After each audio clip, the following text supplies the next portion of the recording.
Lesson 610, more practice with multi-step problems. Number one, a savings account balance is $215.01 before a withdrawal of $15, a deposit of $87.01, and a withdrawal of $92. What was the balance be after the withdrawals and deposit? So, of course, here we need to understand the banking vocabulary before we can even begin to set this up and solve it. The balance is the amount that's in the savings account. And in the first line of this problem, we're told that the original balance was this amount. A withdrawal means you're taking some amount out of the account. Deposit means you're putting money into the account. So we've got a withdrawal of 15, a withdrawal of 92, and a deposit of $87.01. So what's the new balance look like? Well, let's start with the original amount, $215.01. Let's subtract the amount of the first withdrawal. Let's add the amount of the deposit. And then let's subtract the amount of the second withdrawal. Now, what I'm going to do is this. I'm going to say to myself, well, look, let me do my adding first. This was my original amount plus my $87.01.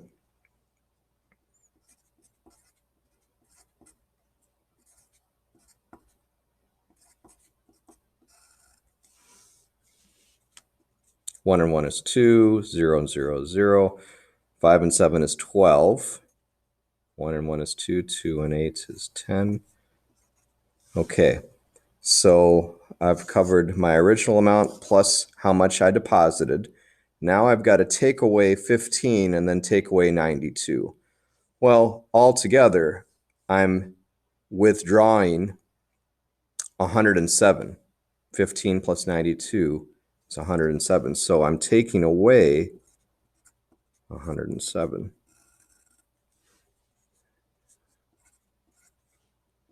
Let's subtract across zeros here.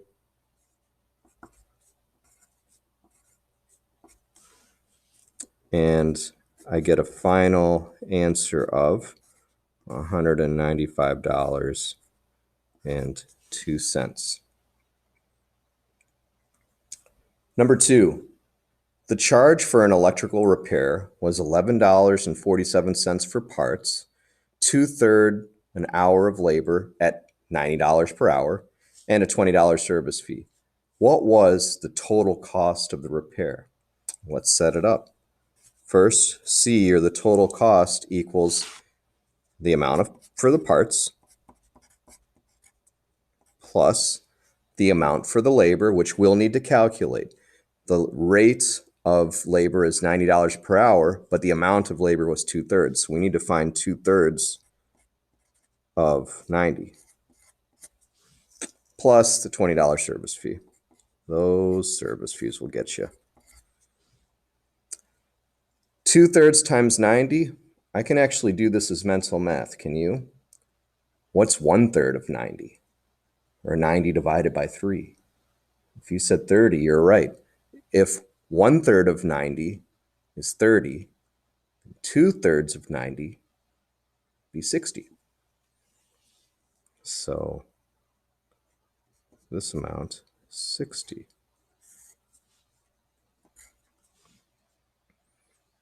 $11.47 plus 60 plus 20. Well, 60 and 20 is 80. What's 80 plus $11.47? $91.47.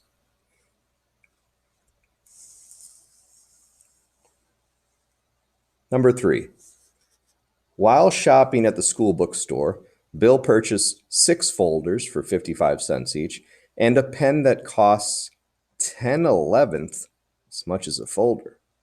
What amount of change did Bill receive if he paid for his purchase with a $5 bill? Okay, so definitely multiple steps going on here.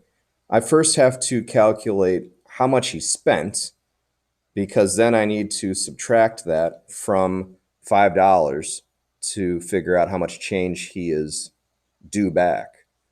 So let's see. How much did he spend? Well, he bought 6 folders at 55 cents each. And so this is going to kind of be my side calculation here. Spent amount equals, well, the first part of it is 6 times 55 cents. That will get me the amount he spent on folders.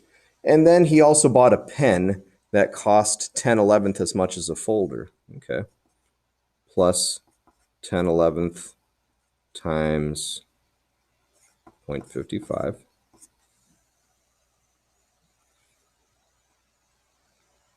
So let's work with this. First, the 6 times 0.55.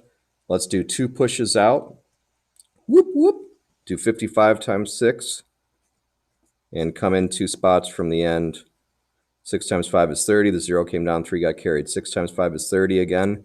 Plus the 3, 330. Come in 2 places. Pew, pew. This amount is $3.30.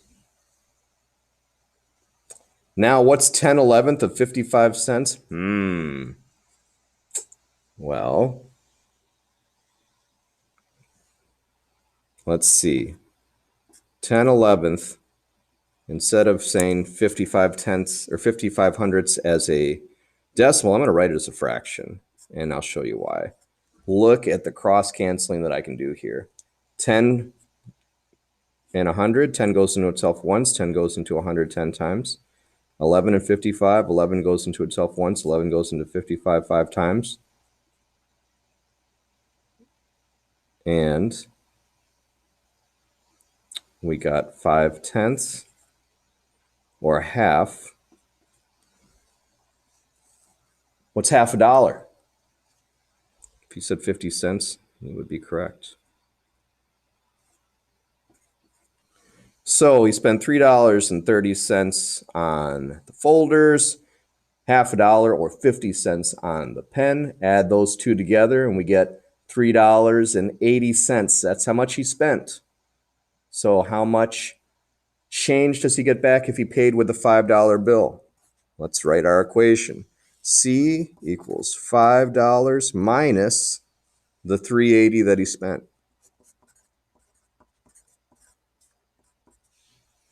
And again, let's work this out as a side calculation. 5 minus $3.80. Insert my decimal point in my 0 placeholders here. 0, 0 has to borrow here. 10 minus 8 is 2. Insert my decimal point. 4 minus 3 is 1. $1.20 is the change Bill is due back. Number 4, a dance troupe holds 9 recitals each year. Last year, the recitals were an average of 2 5/10 hours per recital for the first third of the recitals. The troupe's remaining recitals were a total of 11 hours long. How many hours each of recitals did the troupe do last year? Okay, well, a recital, of course, is a performance, an event. And this dance troupe had 9 of these events in a year. Let's see. The recitals were an average of 2 5/10 hours per recital for the first third of the recitals. Well, I'm going to make a model here.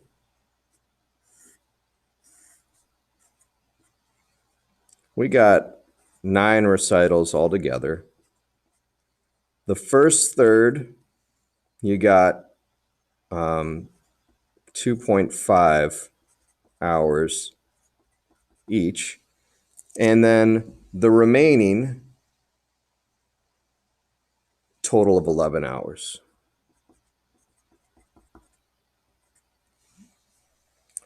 So, how many of the 9 recitals would be the first third? Well, what's 1/3 of 9? If you said 3, you'd be right. So the first 3 recitals, which means the first third of the recitals, averaged a length of 2.5 hours each. So we need to multiply 2.5 times 3. That'll get us through the total number of hours for the first third or the first 3 recitals, and then add on the 11 hours total for the remaining recitals. That's the easy part, the plus 11. What's 2.5 times 3? I can actually do that as mental math. Can you? Well, if you can't, that's okay. You can set it up as a side calculation. One push will get this to be 25. 25 times 3, I think you know, is 75. That's why I said I could do this as mental math. Come in one spot. 2.5 times 3 is 7.5, or 7 and 5/10. 7 and 5/10 plus 11, 18 and 5/10 hours.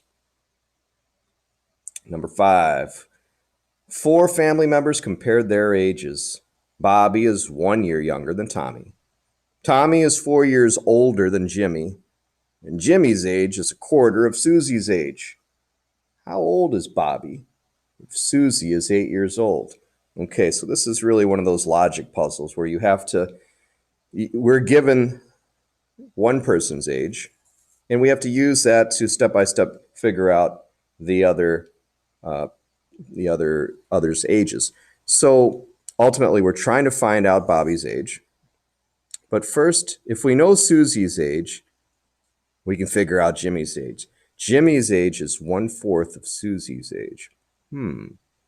So Jimmy equals 1/4 of 8. Well, 1/4 of 8 is 1/4 times 8, which is 8 over 4, or 2. Jimmy is 2 years old. He's a toddler. Now that we know Jimmy's age is 2, let's work backwards. Tommy is 4 years older than Jimmy. Okay. T equals 4 plus J, or 2. Tommy's age is 6. Now Bobby is 1 year younger than Tommy. So B for Bobby is Tommy's age, 6 minus 1. And that equals 5. Bobby is 5 years old.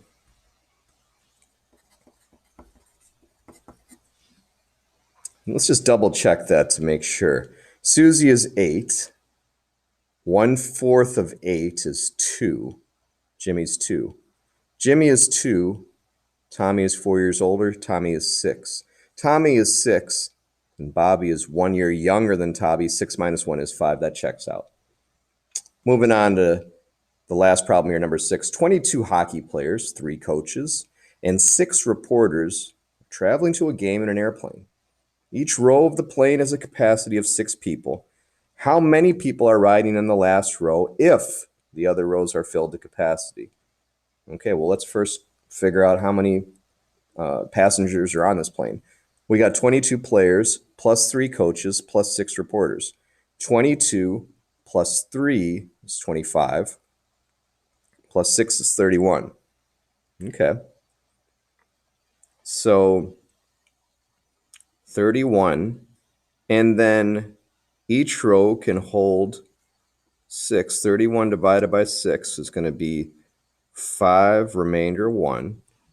What that means is 5 of these rows are filled to capacity, and that 6th row will have somebody all by themselves. How many people ride in the last row? 1 person.